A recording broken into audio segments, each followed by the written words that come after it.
Como ven, es un tema completamente diferente a lo que hemos estado estudiando.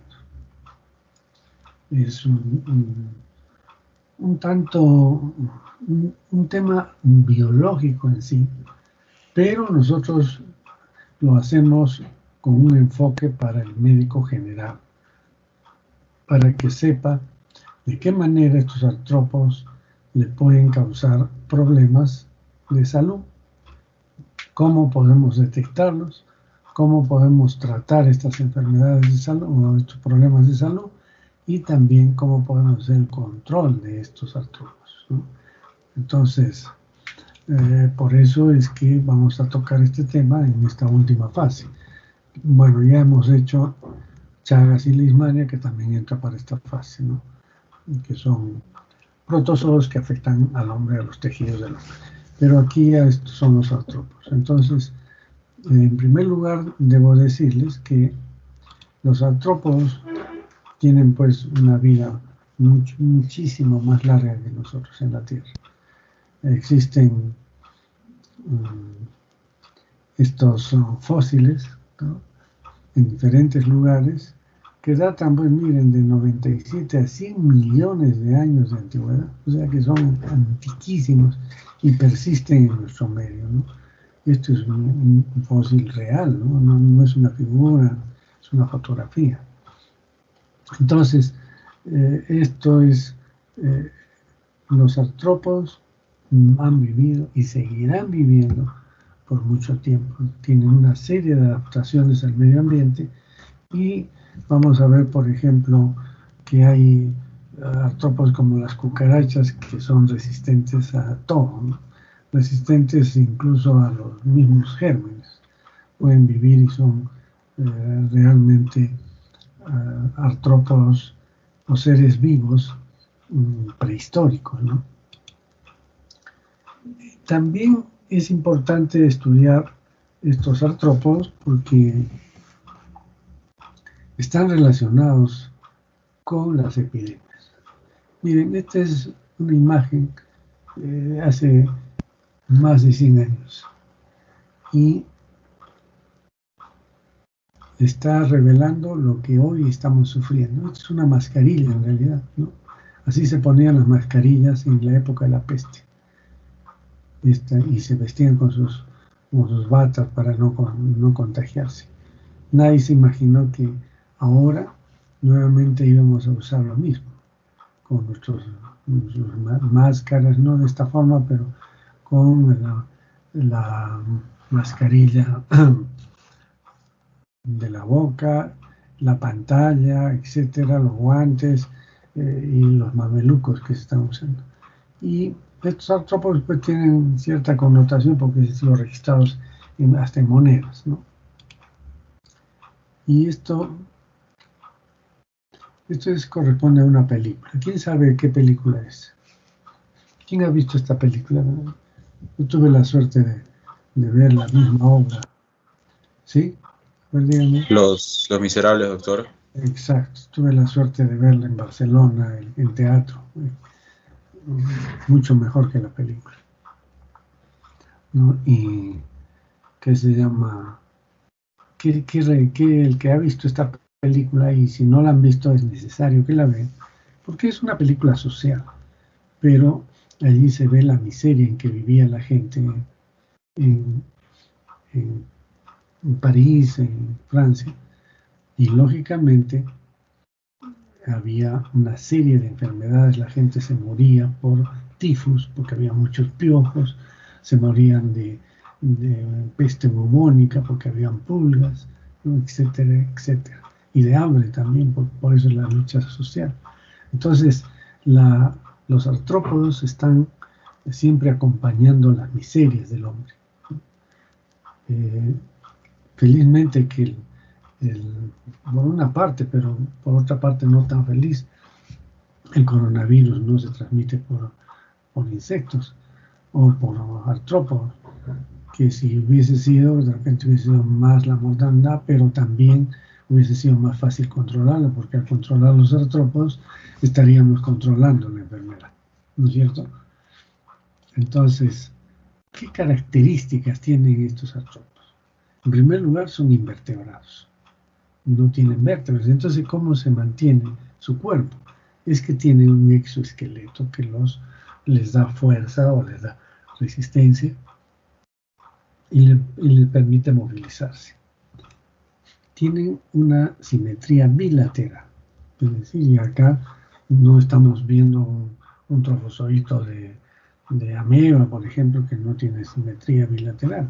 Aquí todo tiene las extremidades por pares, los ojos por pares, etc. Entonces hay una simetría bilateral.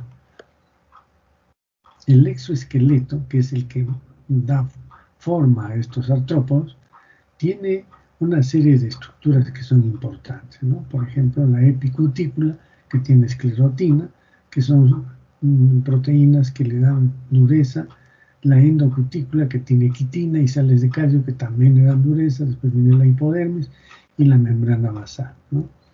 Entonces, ustedes están viendo acá una figura en la cual pueden ver las partes de este exoesqueleto: la epicutícula, la exocutícula, la endocutícula, la epidermis, la membrana basal. Y acá en la membrana basal hay glándulas que producen sustancias para lubricar el exoesqueleto y a veces también para producir repelentes contra los depredadores. Además, unos tienen cerdas, otros tienen espinas, etc. Entonces, esta es la estructura del exoesqueleto. Y esta es la fórmula de la quitina, ¿no? No es para que la aprendan, pero está identificada plenamente y se sabe cómo es la estructura de la quitina. Bien, entonces hemos visto acá este exoesqueleto. Además tienen apéndices con segmentos articulados. De ahí viene el nombre de artrópodo, porque todos sus apéndices, ¿qué son apéndices? Pueden ser patas, trompa, pueden ser palpos, pueden ser antenas. Todas estas estructuras que salen del cuerpo tienen segmentos, o sea que tienen una serie de segmentos variable en cada especie. Y están, pues, lógicamente cada segmento articulado uno con el otro. Tienen una cavidad general que se llama hemocele, que contiene la hemolinfa. Estos no tienen sangre, sino se llama hemolinfa. Y existe una cavidad general donde están los órganos y allí se nutren con esta hemolinfa que lleva el oxígeno, que lleva los nutrientes, y todos los órganos están así en una cavidad general. No hay un sistema de vasos como nosotros tenemos, no capilares, nada de eso. El aparato digestivo es completo. Tiene una boca, una trompa también se llama, una probóscide en algunos casos se conoce con ese nombre, y comprende el intestino anterior.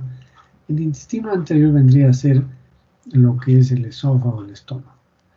El intestino medio sería lo que es el intestino delgado, y el intestino posterior sería lo que es el intestino grueso de los mamíferos. Entonces, su aparato digestivo está en el intestino anterior, medio y posterior. El corazón es tubular, ¿no? Pero tiene una circulación abierta, no hay vasos. El sistema nervioso es ganglionar y los sexos están separados. Vamos a ver algunos detalles de estas cosas. Entonces, por ejemplo, el aparato digestivo, acá está el aparato digestivo, ¿no?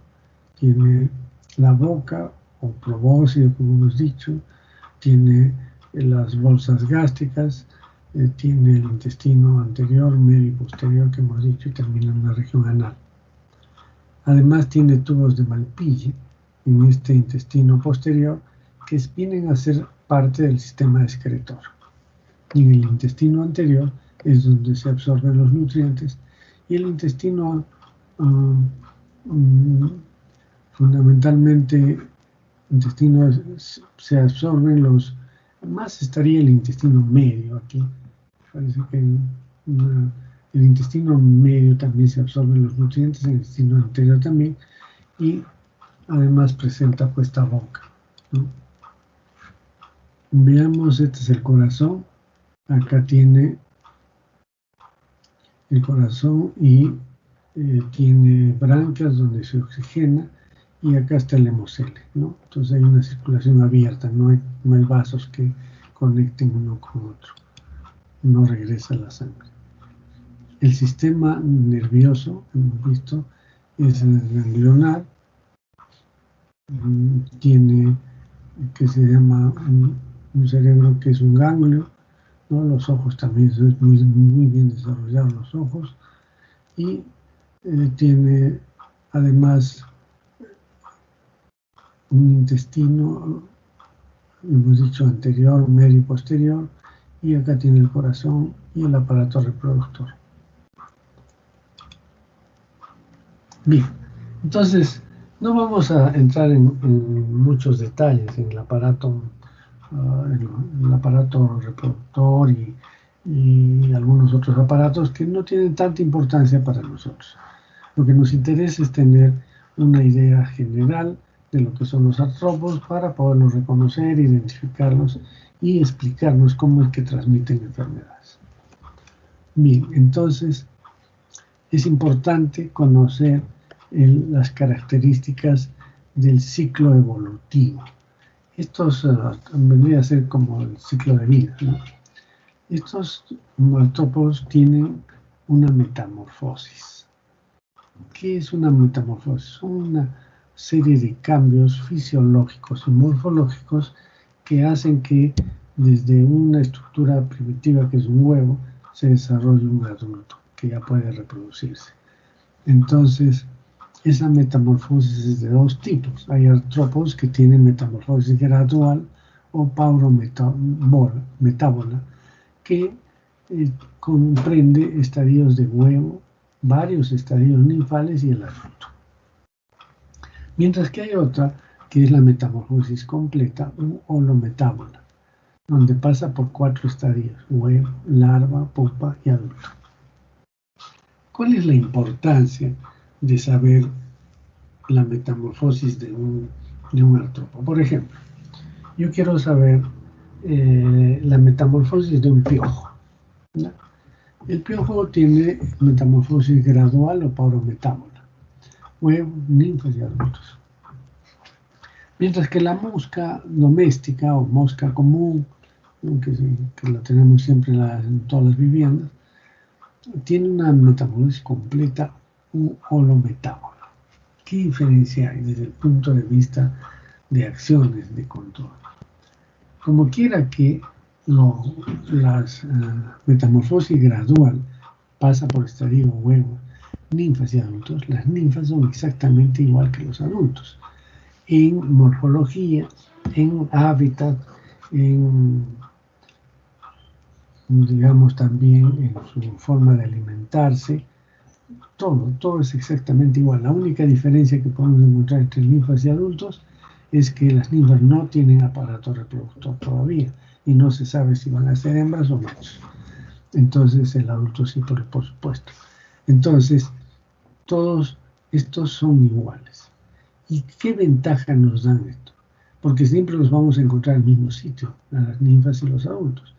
Lo que hagamos para controlarlos, si le aplicamos un pesticida, por ejemplo, va a matar por igual a ninfas y adultos, ¿no? Excepto el huevo, por supuesto, pero ninfas y adultos tienen los mismos métodos de control. Sin embargo, cuando es completa, como una mosca, hay huevos, larvas, pupas y adultos. Las larvas son diferentes de los adultos y las pupas también. Y cada uno tiene su forma de ubicación y de desarrollo. Por ejemplo, en las moscas, ¿dónde se colocan las larvas? Las larvas van a estar ubicadas en la basura, ¿no? Donde hay restos orgánicos, ahí ponen los huevos y de ahí sale una larva.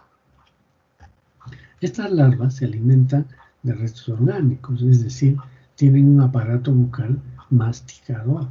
Entonces comen lo que está ahí en el suelo, los restos orgánicos, por eso los colocan ahí los huevos. Mientras que la pulpa ya no se alimenta y generalmente se profundiza en la tierra y allí se queda hasta completar su desarrollo para convertirse en el adulto. Y el adulto vuela, la mosca vuela y ya no se alimenta, tiene un aparato bucal, ya no es masticador para alimentarse de restos orgánicos, sino lamedor. Y lo que hace es disolver algunas sustancias que están en los desperdicios o en cualquier sitio. Entonces, tiene un comportamiento. ¿Y cuál es la importancia del control? Que los métodos de control de adultos no van a ser igual para pupas y no van a ser igual para larvas, porque en primer lugar se encuentran en diferentes sitios. Además, las larvas tienen otro esquema de tratamiento porque generalmente son medidas completamente diferentes a los de la pupa y los adultos. Entonces, desde el punto de vista de salud pública, es importante saber, apenas hay un artrópodo que está causando problemas de salud, hay que saber qué tipo de metamorfosis tiene para su control, así de frente. Bien, entonces veamos ahora lo que es el crecimiento. Estos artrópodos crecen. Por ejemplo, en las ninfas puede haber ahí grupos que tienen ninfa 1, ninfa 2, ninfa 3, ninfa 4, ninfa 5, que es el juvenil y después los adultos.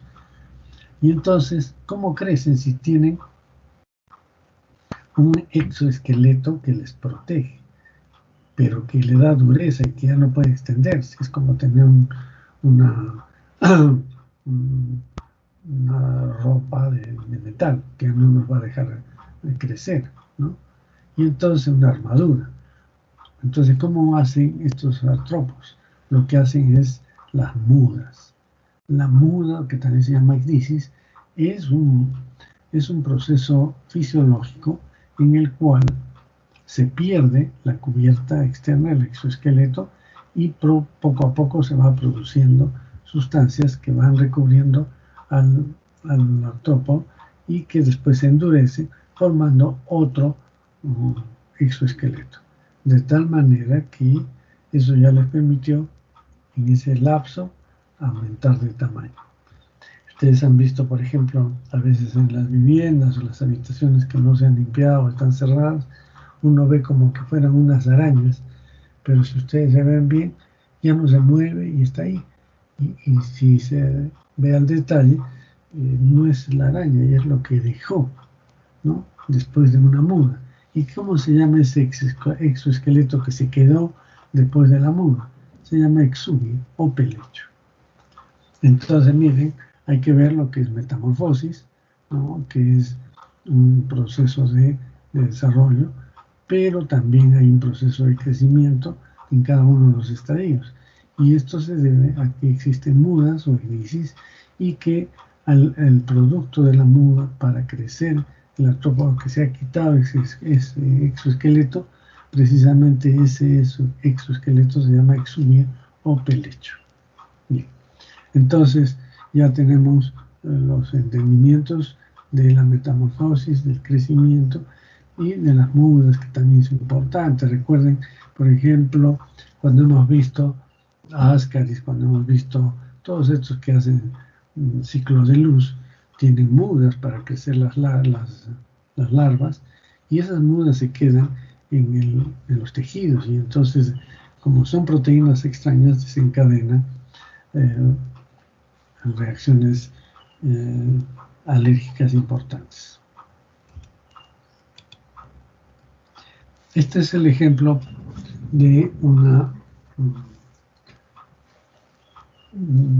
metamorfosis completa.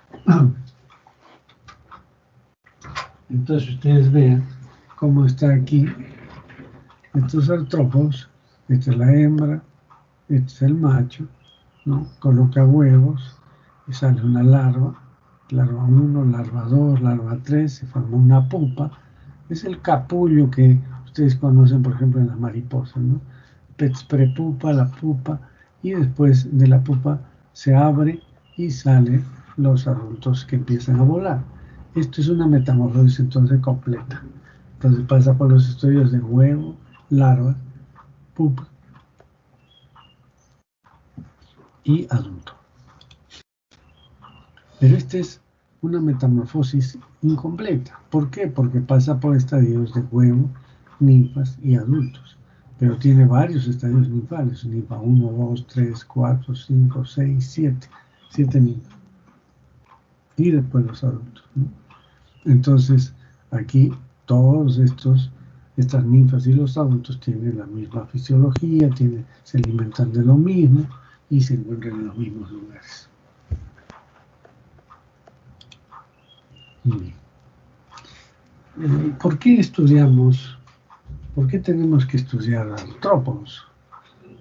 Eso debería ser un estudio de los biólogos nada más, no de nosotros.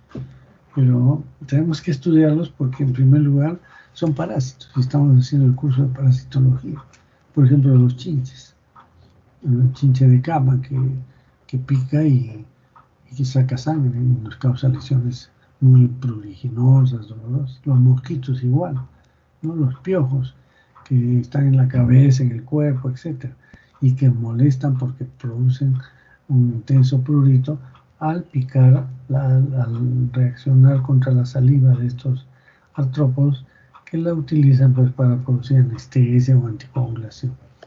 Entonces, las pulgas también, y así tenemos una serie de artrópodos que van a ser parásitos del hombre, que viven a expensas del hombre, son hematófagos generalmente, pero hay, por ejemplo, otros como los ácaros que se alimentan de las células de la piel, o sea que ya tienen otro tipo de alimentación, pero al final son parásitos. Luego tenemos los artrópodos vectores de enfermedades. O sea, una importancia es que son parásitos en sí, el mismo artrópodo es un parásito. Y en segundo lugar, estos artrópodos pueden ser vectores de enfermedades, como hemos visto en Chagas, por ejemplo, triatomifeste, como hemos visto en malaria, el anófeles. El anófeles es un vector que transmite, la enfermedad. Entonces tenemos vectores de enfermedades. Ya vamos a ver que hay vectores biológicos y también vectores mecánicos, son diferentes. Después los vamos a ver. Y también hay artrópodos venenosos, como arañas, escorpiones, etc. Nosotros vamos a estudiar solamente arañas, porque escorpiones, si bien es cierto hay escorpiones aquí, pero no causan la muerte y solo causan una pequeña lesión con algo de molestias, pero eso se pasa. Entonces no vamos a estudiar escorpiones, que sí tendría que ser un tema importante si viviríamos, por ejemplo, en México, en el sur de los Estados Unidos, tienen escorpiones sumamente venenosos que al inocular su veneno matan a una persona, ¿no? Pero felizmente nosotros no tenemos eso. Entonces lo que vamos a estudiar arañas, y las arañas sí efectivamente causan problemas de salud, desde lesiones cutáneas pequeñas a más grandes, y finalmente pueden llevar a una insuficiencia renal y finalmente una muerte, ¿no? Una araña mata, así. Entonces, eso es la importancia entonces de artrópodos venenosos. Bien. Veamos los artrópodos parásitos. Entonces empezamos por los parásitos. Acá hemos dicho artrópodos parásitos. Bien. Estos artrópodos parásitos pueden ser obligados y permanentes, ¿no? Obligados y permanentes. Por ejemplo, el piojo, el Sarcoptes cabillae, que produce la sarna, son obligados y permanentes. ¿Qué quiere decir obligados? Que siempre son parásitos, no pueden tener vida propia, no pueden tener vida libre, siempre tienen que ser parásitos. Y además es permanente. Un piojo, por ejemplo, si está en la cabeza, está ahí permanentemente. Si yo saco un piojo de la cabeza y lo pongo en una placa Petri, se me va a morir a los 2 o 3 días, porque tiene que estar alimentándose. Entonces es un obligado y permanente. Tiene que ser necesariamente parásito y tiene que estar permanentemente, incluso todos sus estadios, en el sitio para alimentarse. Igual es Sarcoptes cabillae, que produce la sarna. Luego, obligados y periódicos. Entonces ya no están permanentemente en el hombre, sino por periodos. Por ejemplo, hay artrópodos como acá la miasis. ¿Qué es la miasis? Es una infección de la piel por larvas de moscas. Entonces, ustedes han visto en las películas, en otras, en los libros, en las novelas, otras medios de difusión, que por ejemplo alguien se cae en la selva y empieza a desarrollar heridas, y de pronto esas heridas se llenan de unos gusanos, pero esos no son gusanos, son larvas de moscas, y entonces la infección de la piel por larvas de moscas se llama miasis. Pero ¿por qué digo que es obligado y periódico? Es obligado porque uno de sus estadios necesariamente tiene que ser parásito, y es periódico porque se da solamente en un periodo de su vida. Ahora me explico. La mosca, esta mosca que produce esta miasis, como cualquier mosca, tiene una metamorfosis completa, es decir, pasa por estadios de huevo, larva, pupa y adulto.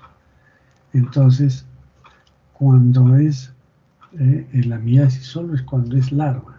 El adulto, una vez que completa su desarrollo de larvas, cae al suelo y se convierte en adulto.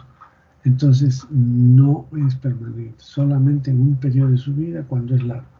Y es obligado porque la larva no tiene dónde vivir más que en el hombre para completar su desarrollo. Entonces tenemos obligados y periódicos. Pero también tenemos obligados y temporarios o temporales. Por ejemplo, los mosquitos, las pulgas. Es obligado porque las pulgas tienen que succionar sangre. Es decir, tienen que tener un alimento que es la sangre. Entonces tienen que buscar y se acercan a expoliar a un hospedero. Pero se alimentan y se van, igual mosquito. El mosquito viene, pica, saca sangre y se va. Entonces es digamos, un daño permanente, obligado, pero un parasitismo obligado y temporal, ¿no? Obligado porque tienen que tener sangre, si no, los mosquitos generalmente la hembra es la que succiona sangre, porque necesita proteínas para colocar huevos fértiles, y si no succiona sangre va a poner huevos que no son fértiles, entonces se pierde la especie. Por eso siempre busca la sangre, y por eso es obligatorio, pero temporal, ¿no? Y otros son facultativos. ¿Qué significa esto? Por ejemplo, puede ser que, digamos, un hombre, una persona de edad, está con alguna enfermedad invalidante y está en su cama, ¿no es cierto? Y está echado permanentemente. ¿Cuál será la complicación de esa persona? Hay dos complicaciones de una persona que está echado en la cama y sin movilizarse. A ver, díganme, por favor. Me gusta que participen ustedes. ¿Qué creen? ¿Qué problemas tendrá una persona que esté echada y que no se puede movilizar en la cama? ¿Escaras? Muy bien. Una es las escaras y otra la neumonía, ¿no es cierto? Pero a nosotros nos interesa la parte de las escaras. Entonces, ¿qué pasa con un viejito que está postrado, no se moviliza, no le limpian, está abandonado prácticamente, y entonces tiene escaras? Y la escara comienza a desprender mal olor que atrae a las moscas, a cualquier tipo de mosca, puede ser una mosca de la que tenemos en la vivienda, mosca doméstica. Esta mosca doméstica no es parásita, es un vector nada más. Sin embargo, como siente el mal olor de las heridas de las escaras, entonces se acerca por el mal olor y coloca sus huevos allí. Van a salir las larvas y las larvas comienzan a comerse el tejido de la persona, ¿no? Entonces, si bien es cierto la mosca no era parásita, se vuelve parásita, o sea, tiene un parasitismo facultativo dadas ciertas condiciones. Eso es parasitismo facultativo. Y finalmente hay parasitismo accidental. Por ejemplo, a veces hay ácaros que se desarrollan en el queso, por ejemplo. Y entonces si uno come ese queso que está con ácaros,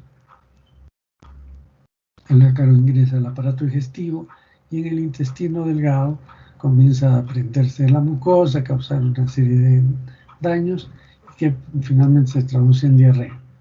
Finalmente el organismo lo va a eliminar, pero ya le causó pues por unos días una molestia importante. Entonces ese es un parasitismo que es accidental, porque no debió suceder, por un accidente ha sucedido, ¿no? Entonces, miren, existen diferentes tipos de parasitismo: obligado y permanente, obligado y periódico, obligado y temporal, facultativo y accidentales. Este, por ejemplo, es el piojo, ¿no? Piojo de la ropa, que es el Periculus humanus, corporis o vestimentis, también mejor. Antes pensaba que estaba en el cuerpo, pero en realidad no está en el cuerpo, está en la ropa, por eso se llama Periculus humanus vestimentis, últimamente se le conoce así. Este es el piojo de la cabeza, Periculus humanus, variedad capitis, ¿no? Porque hay otro que es el Periculus humanus, variedad vestimentis o corporis. Entonces hay dos tipos de piojos, esto está en la cabeza y esto está en el cuerpo, en la ropa. Y este es el Tirus pubis, que se conoce como la dila. Este es un piojo pequeñito que se ubica como su nombre lo dice, en el pubis, en el vello pubiano. Y entonces se alimenta permanentemente, que va a causar mucha molestia porque cada que pica inocula saliva y esa saliva es un antígeno para la respuesta inmune con mucho prurito. Bien, entonces tenemos estos, son los piojos. ¿Qué hemos dicho entonces? El piojo, ¿qué cosa es? ¿Qué parasitismo hace?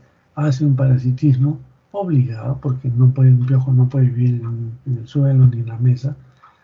Es obligado y además es permanente. No se puede ir el piojo de la cabeza, siempre está ahí. Si lo sacamos, se muere. Ahora vamos a ver, ya no artrópodos parásitos, sino artrópodos vectores de enfermedades. Todo esto lo vamos a ir desarrollando uno por uno, de acuerdo a cada artrópodo que vamos estudiando, pero estas generalidades, y es bueno que tengan una idea general de esto. Entonces, los vectores de enfermedades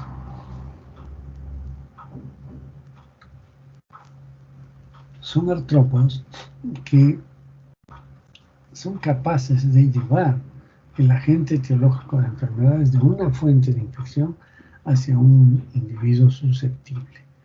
Entonces, estos artrópodos son especialistas en llevar la enfermedad de una persona a otra o del suelo para otra, a una persona. Entonces, por ejemplo, a ver, acá tenemos, este es el anófeles. Y el anófeles es vector de qué enfermedad. ¿De qué enfermedad es el anófeles? ¿Vector de qué es? A ver quién me dice. Esto ya han dado examen. Deberían de contestar en coro, todos. Anófeles, ¿qué transmite?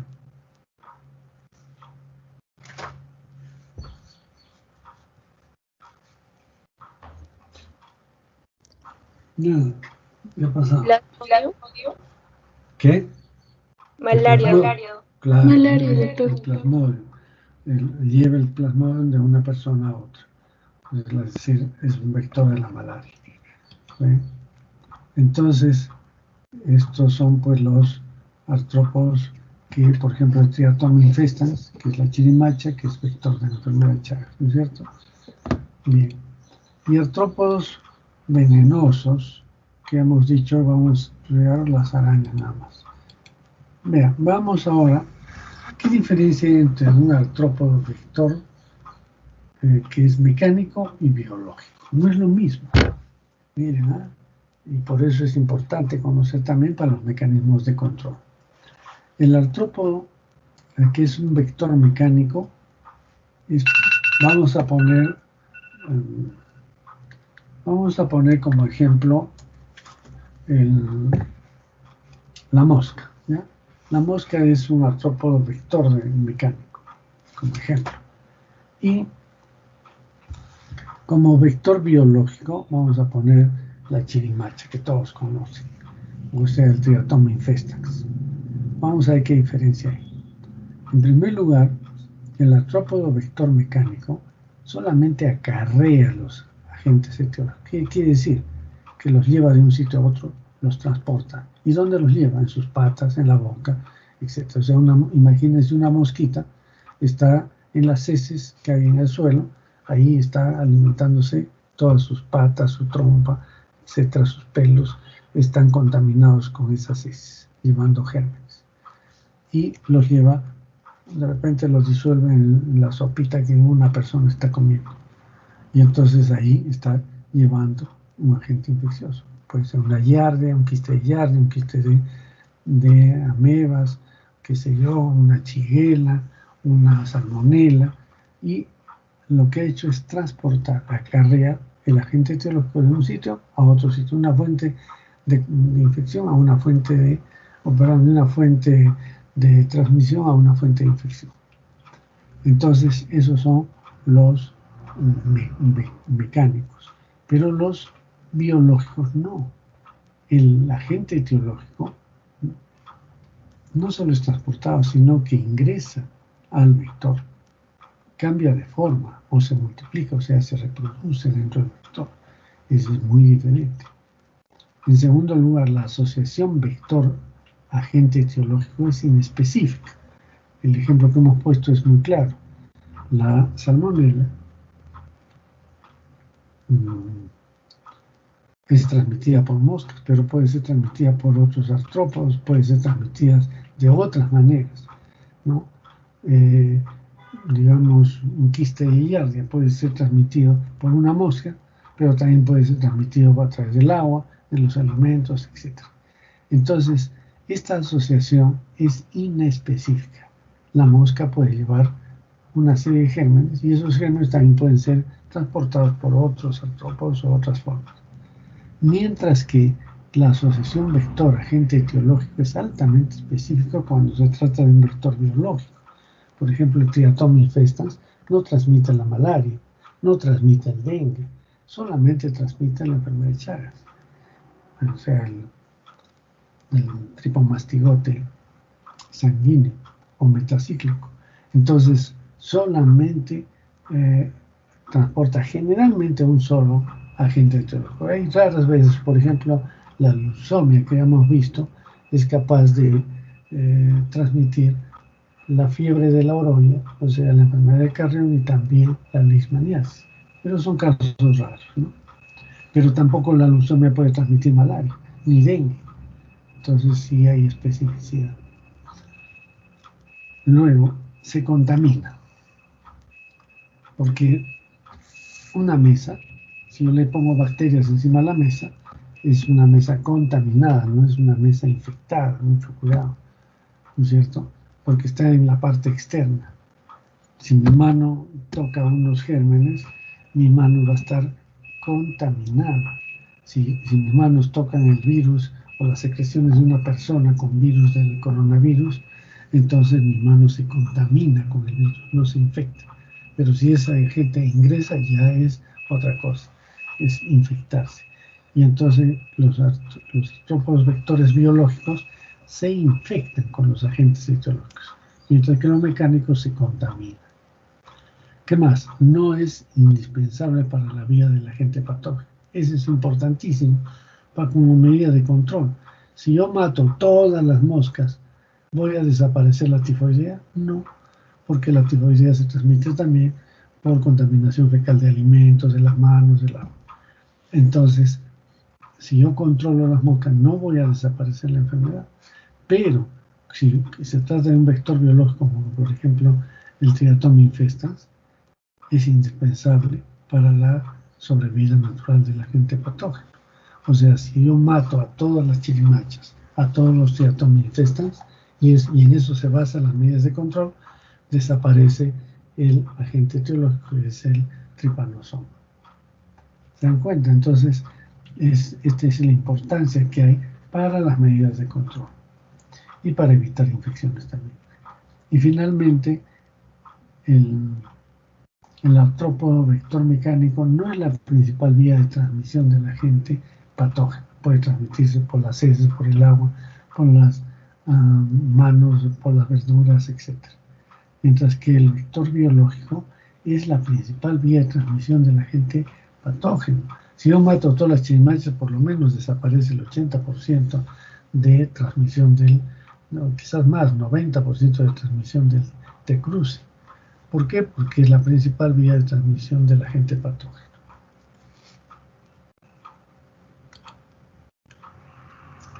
Este es el vector mecánico. Esta es la mosca doméstica. Ustedes pueden ver diferentes tipos de moscas, ¿no? Y no todas son mosca doméstica. Hay unas moscas pequeñitas, otras más grandes. Cada una es una especie diferente. La mosca doméstica siempre tiene un mismo tamaño, que es de más o menos 7 milímetros. Y miren, tiene estas bandas blanquecinas o claras en el tórax. Esto no lo tienen otras moscas, ¿no? Entonces vayan viendo ya estos ojos facetados, ¿no? Que le permiten ver muy bien. Y estos son los palpos. Y estos son parte de las patas, ¿no? Veamos ahora los artrópodos venenosos. Y acá tenemos, ¿quién sabe cómo se llama esta araña?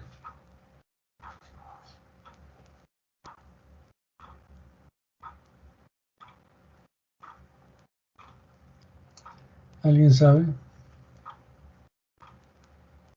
No importa su nombre popular.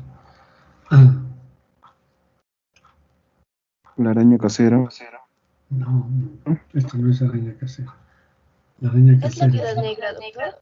muy bien, es la viuda negra. Y miren, tiene un reloj de arena de color rojo en la pancita.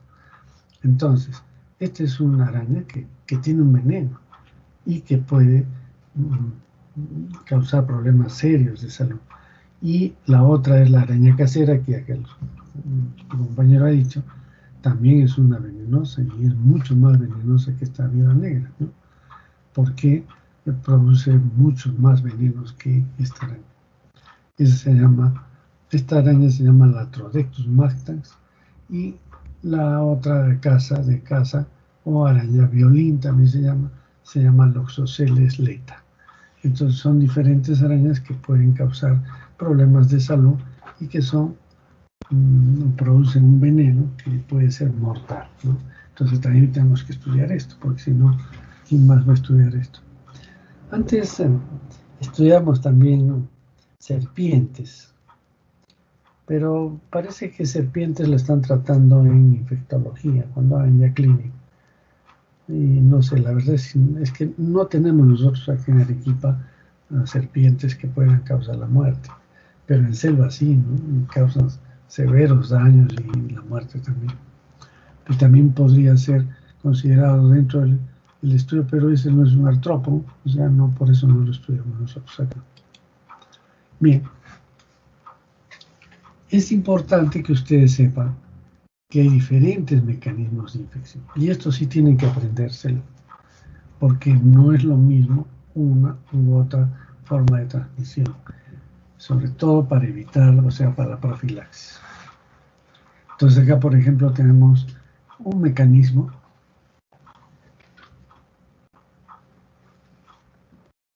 que es la picadura. La picadura es un mecanismo de transmisión muy conocido. ¿Y cuándo decimos que un artrópodo transmite un germen por picadura? Cuando los gérmenes se encuentran en la saliva. ¿Por qué? Porque el mecanismo de picadura es justamente inocular saliva. O sea, cuando un insecto pica, inocula primero saliva.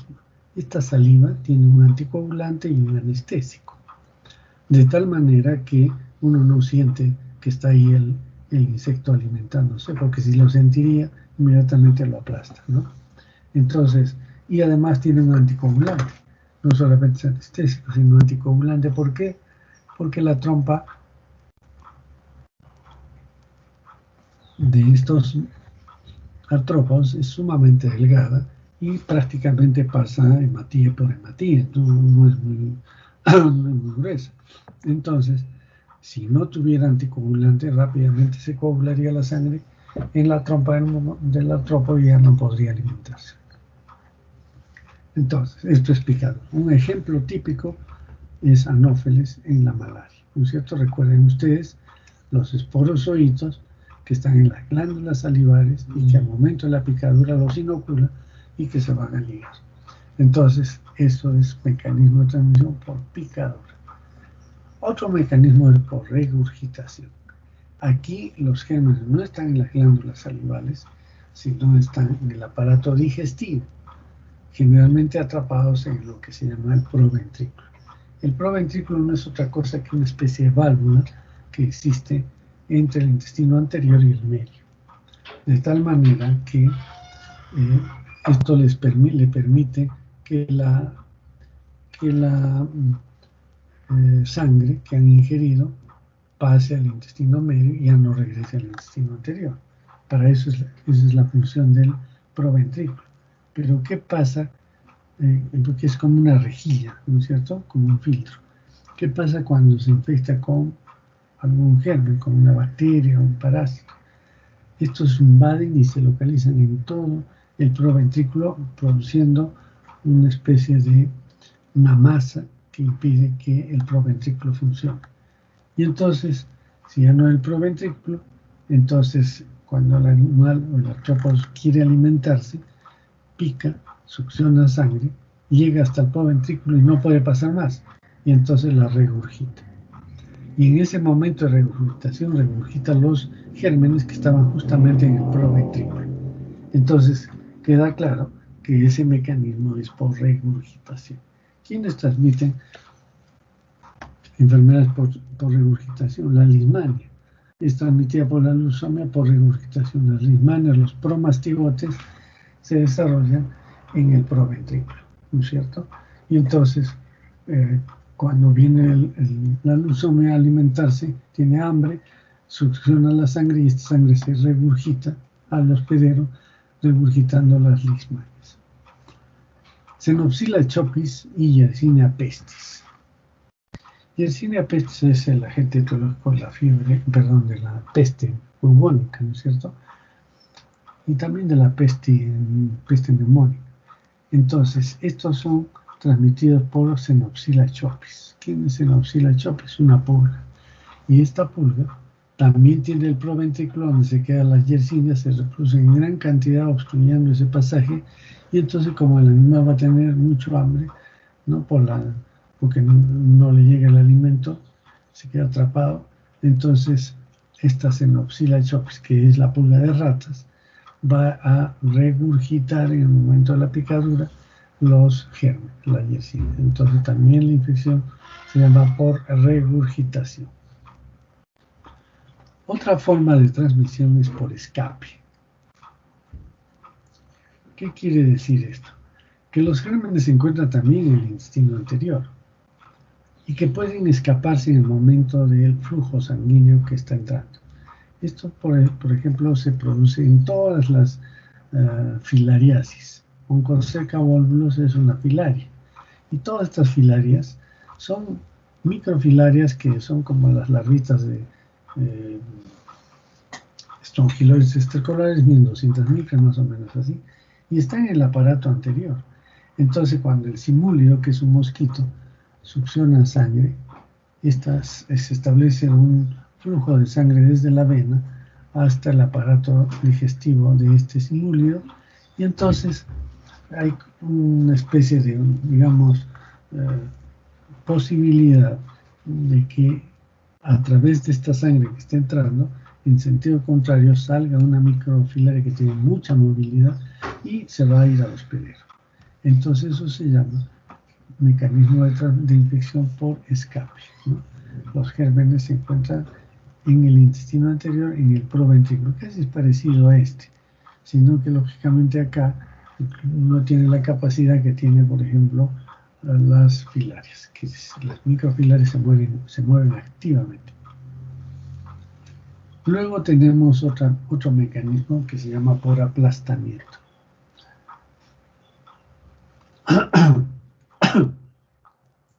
Por ejemplo, en el tifus es transmitido por un piojo.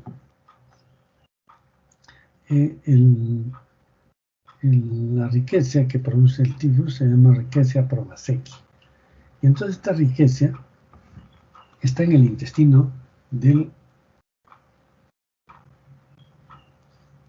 piojo, o sea, del pedículos humanos. Y entonces puede transmitirse solo por las heces. Pero si lo aplastan, sí puede transmitir. Pero el ejemplo más adecuado para esto es, por ejemplo, la borrelia, que se encuentra, la borrelia es una bacteria que se encuentra en el hemoceloma, no está en el intestino.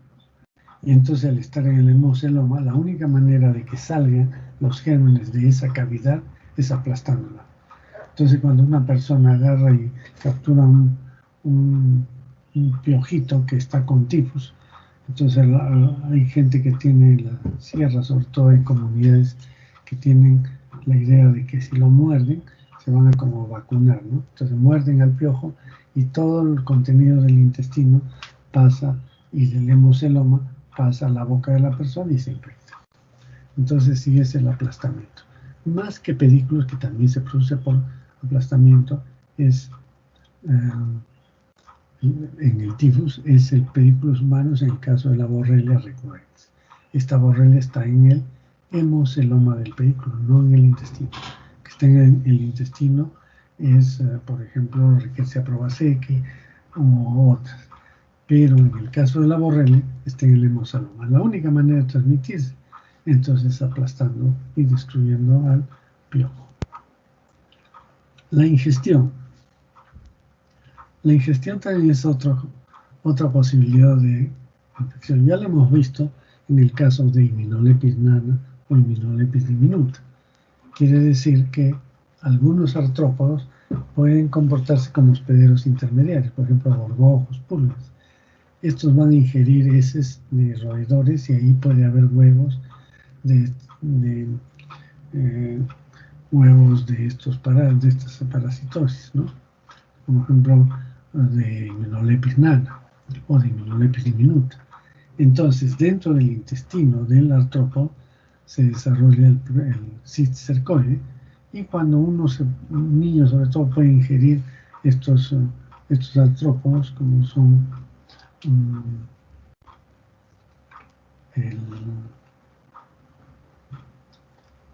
hablamos de Immunolepis diminuta sobre todo, entonces allí uno ingiere y ya va a ingerir el cisticercoide y después desarrolla la TEN.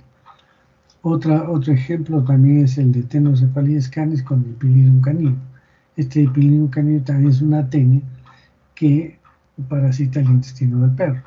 Y entonces elimina huevos, estos huevos son ingeridos por artrópodos, ¿no? Y finalmente en el artrópodo se desarrolla una pulga, por ejemplo, el cisticercoide de Dipilidum. Y luego una persona va a ingerir, o el perro ingiere estas pulgas, que se llama Tenocephalides canis, y entonces dentro está el cisticercoide de esa manera simple.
Otra manera es a través de inyecciones. Esto es lo que pasa, por ejemplo, con el Triatoma infesta y el T. cruzi. El germen se encuentra en el intestino posterior, entonces cuando defeca, elimina los gérmenes en las heces del vector. Entonces tenemos ejemplos de Triatoma infestum con Trypanosoma cruzi, el Pedículos humanos con Rickettsia prowazekii. Entonces son mecanismos de transmisión por deyecciones, ¿no? O por contaminación fecal de estos artrópodos. Y finalmente, la contaminación es otro mecanismo de infección. Los gérmenes están en la superficie del vector y, por ejemplo, el caso es de tábanos y Bacillus anthracis. ¿Qué es lo que pasa? Que el tábano es una mosca que tiene aparato bucal subtopicador, es muy grande y grueso ese tubo, entonces saca buena cantidad de sangre. Pero puede sacar sangre de una persona enferma o de un animal sobre todo, que tiene tétanos, tiene Bacillus anthracis. Y entonces este animal enfermo, por ejemplo venado, viene el tábano, que es una mosca, le succiona sangre y se queda en su aparato bucal los bacilos. No ingresa, no se reproduce, casi como que se comporta como un vector mecánico. Y entonces, cuando este tábano va a picar a una persona, le puede pasar el bacilo que estaba pegado a las paredes de su aparato digestivo anterior. Bien, entonces miren, hay mecanismos de transmisión, que es picadura, regurgitación, escape, aplastamiento, ingestión, deyecciones y contaminación. Estos los vamos a ir tratando cada uno con el artrópodo correspondiente. ¿Cómo se clasifican los artrópodos? Los artrópodos se clasifican de la siguiente manera. Bueno, hay muchas más formas, pero los que nos interesan a nosotros son 3 clases de artrópodos. La clase insecta, donde están pues todas las moscas y mosquitos, sobre todo estos, pero también están los piojos, todos. En general, la clase insecta se caracteriza por estos 3 pares de patas, ¿no? Luego tenemos la clase arácnida y finalmente la clase crustácea, que lo único que hemos visto son los copépodos, que son parte del ciclo de Diphyllobotria, ¿no? Entonces, ¿qué características tienen para poderlos diferenciar? La clase insecta tiene su cuerpo dividido en cabeza, tórax y abdomen, o sea, las 3 partes, ¿no? Cabeza, tórax y abdomen. Mientras que la clase arácnida solo tiene la parte de cefalotórax en una sola estructura y el abdomen. Entonces, miren, aquí hay las arañas no podemos hablar de cabeza ni de tórax. Es un cefalotórax y además tiene un abdomen. Y en la clase crustácea tienen también cefalotórax y abdomen. En cuanto al número de patas, la clase insecta tiene 3 pares de patas, nada más. La clase arácnida tiene 4 pares de patas, ya hemos visto. Y la clase crustácea tiene 5 o más pares de patas. Por ejemplo, estamos hablando del copépodo, ¿no? Tiene 5 pares de patas. Las alas. La clase insecta, la mayoría son alados. Hay algunos que no son alados, que no tienen alas, pero la mayoría son alados. La clase arácnida, la mayoría son ápteros, que quiere decir que no tienen alas. Entonces, si bien los insectos sí tienen, los arácnidos no los tienen. Una araña no tiene, por ejemplo, alas. Entonces, es un áptero. Y la clase crustácea, que tiene cefalotórax y abdomen, 5 o más pares, todos son ápteros, que quiere decir que no tienen alas y pueden ser acuáticos, ¿no? Entonces, esta es la clasificación general, que es bueno tenerla presente porque nos permite tener claridad en la diferenciación. Pero hemos visto la clase insecta, ¿no es cierto? La clase arácnida y la clase crustácea. En la clase insecta, miren, tenemos 5 órdenes, se llaman órdenes. Orden Hemiptera, orden Anoplura, orden Siphonophora, orden Orthoptera y orden Diptera. Entonces, todos ellos son los que componen la clase insecta. ¿Qué característica tiene la clase insecta? Pueden tener alas, no tienen alas, etc. Pero lo que no falla es las 3 pares de patas. Siempre que tenga 3 pares de patas es un insecto, o sea, 6 patas. Si tiene 4 ya no es insecto. Luego tenemos la clase arácnida, donde están araneída, donde están las arañas, y acarina, donde están los ácaros. Además, escorpiónida, que nosotros no vamos a estudiar porque son propios de México y de Estados Unidos. Y finalmente la clase crustácea solo tiene los copépodos. Entonces miren, aquí tenemos clase insecta, clase arácnida y clase crustácea para poder ubicar rápidamente a nuestros artrópodos cuando no los conocemos. Bien, entonces hasta aquí vamos a hacer la parte de generalidades. No quiero avanzar más porque sé que tienen examen, probablemente son pocos los que están asistiendo,